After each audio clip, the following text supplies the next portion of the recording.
Moja ya tofauti kubwa iliyojitokeza kwenye mazishi ya Papa Francis ni jeneza. Majeneza matatu ya hapo awali yaliyotumika yalikuwa yametengenezwa kwa mibeloshi na madini ya risasi. Sasa zipo alama 5 ambazo zipo kwenye jeneza la Papa Francis, ambalo mpaka sasa lipo wazi likisubiri siku ya mazishi. Nitakwenda kukueleza moja baada ya nyingine, maana alama hizi si za kawaida. Nyuma ya kipaza ni Emmanuel The Sun. Usitoke.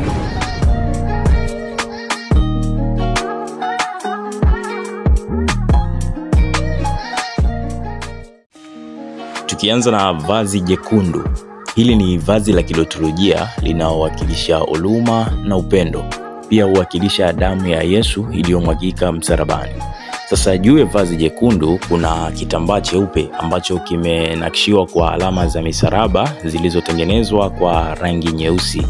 Ni vazi linalovaliwa na Papa na limetengenezwa na watawa wa Kibenedikti na Mtakatifu Cecilia huko Roma.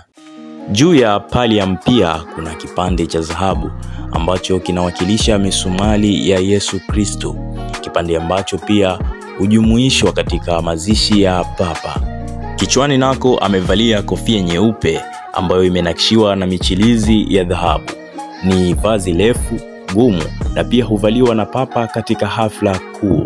Pia hili huwakilisha hadhi ya upapa, utakatifu pamoja na mamlaka.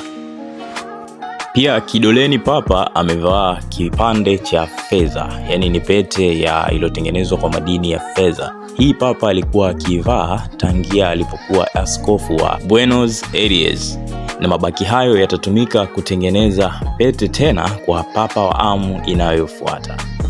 Pia mkononi mwake Papa ana rozari ambayo inawakilisha busara, yenye mnyororo mdogo na rozari ndogo.